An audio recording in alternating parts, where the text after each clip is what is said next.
Happy birthday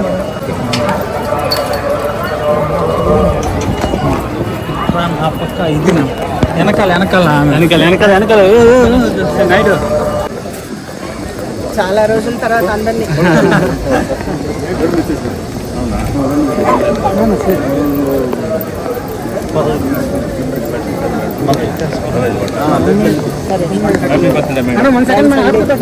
thank you Babu. Photo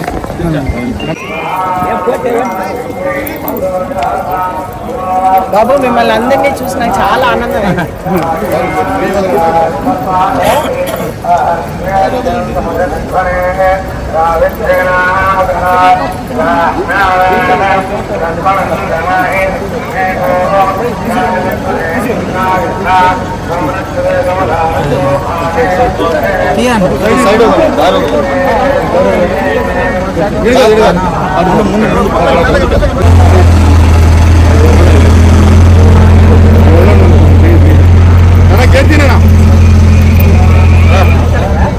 madam photo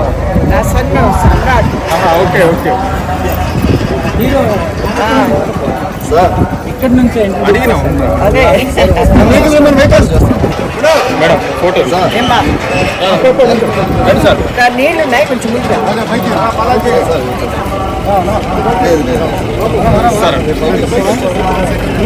నేను మళ్ళీ కింద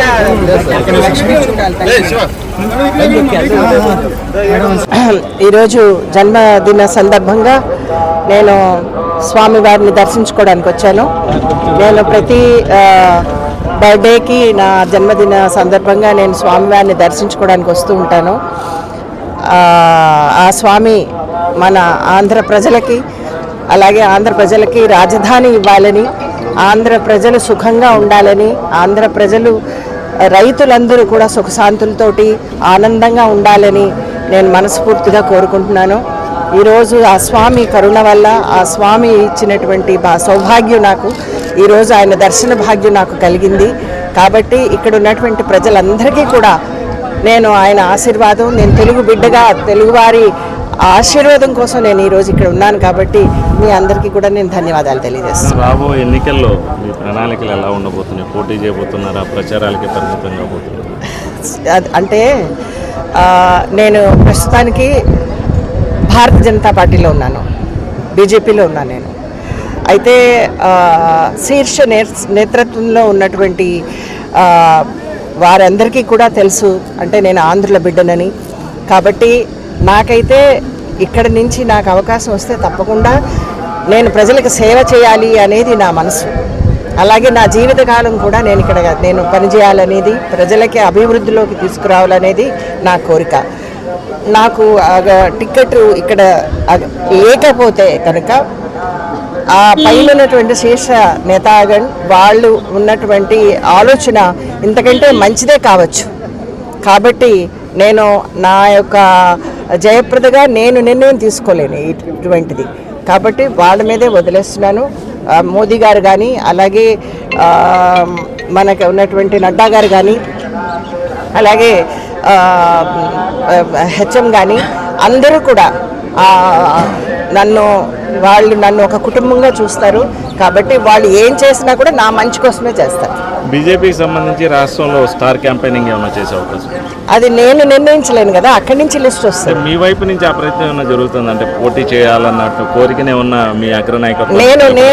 నేను యూపీలో ఉన్నా, నేను ఆంధ్ర బిడ్డనే. నేను ఇక్కడ ఉన్నా కూడా ఆంధ్ర బిడ్డనే. కానీ ఇక్కడ ఉన్నటువంటి నేను కోరుకునేది ఏంటంటే, ఎవరైతే రాజధాని తేగలరో, ఎవరైతే ఈ యొక్క ప్రజల యొక్క మనకున్నటువంటి ఆ యువకులకి అలాగే మహిళలకి రక్షణ, వాళ్ళకి ఉద్యోగాలు, వాళ్ళకి జాబ్స్, అలాంటి ఇప్పుడు ఏదైతే వాళ్ళకి దిక్కుతోచని పరిస్థితుల్లో ఉన్నారో, మోదీ గారు వేవ్ నడుస్తుంది. కాబట్టి ఇస్ బార్ 400 పార్. ఆయన ఇచ్చినటువంటి ఈ యొక్క నారాని మనం అందరం తెలిసిందే. ఈసారి మోదీ గారు 3వసారి కూడా ప్రధానమంత్రి గారు కావాలనేది మన కోరిక. నాకు పవన్ కళ్యాణ్ అంటే నాకు చాలా ఇష్టం, బాలకృష్ణ గారు అంటే నాకు చాలా ఇష్టం, అలాగే చంద్రబాబు గారు అంటే నాకు ఎంతో గౌరవం, అలాగే మోదీ గారంటే మోదీ గారి పార్టీలోనే నేను ఉన్నాను, బీజేపీలోనే ఉన్నాను నేను. సో నాకు ఉన్నటువంటి ఈ యొక్క అనుబంధం ఇది ఎనలేనిది. మళ్ళీ వచ్చే జన్మకు కూడా ఆ స్వామి నన్ను ఆడబిడ్డగానే పుట్టించాలి. అంటే మీ మిత్రపక్ష నాయకులైనటువంటి పవన్ కళ్యాణ్ కావచ్చు, బాలకృష్ణ కావచ్చు బరిలో ఉన్నారు. వాళ్ళ తరపునే ఉన్న మీరు ప్రచారం చేసే అవకాశాలు ఉంటాయి? వాళ్ళు పిలిస్తే తప్పకుండా వస్తాను నేను. అంటే వాళ్ళు ఇప్పుడు నేను పిల్లవని పేరెంటానికి రాలేను. సో నన్ను వేరే స్టేట్స్ కూడా పంపుతున్నారు. సో ఇక్కడికి నన్ను కనుక డెఫినెట్గా నన్ను స్టార్ ప్రచారకగా నన్ను ఇక్కడికి పిలిస్తే తప్పకుండా నేను ముగ్గురికి కూడా నేను రాజధానికి సంబంధించి కేంద్ర నాయకత్వం అంటే మీరే అధికారంలో ఉన్నారు, వాళ్ళ నుంచి ఒక స్పష్టత ఏమన్నా ఇప్పించే అవకాశం ఉంటుందా ఈసారి ఎన్నికల సమయం? చూడండి, అంటే ఒకసారి ఇప్పుడు ఎన్నికల సమయం, దీంట్లో వాగ్దానాలు చేయడానికి ఒక్క జయప్రద చాలదు.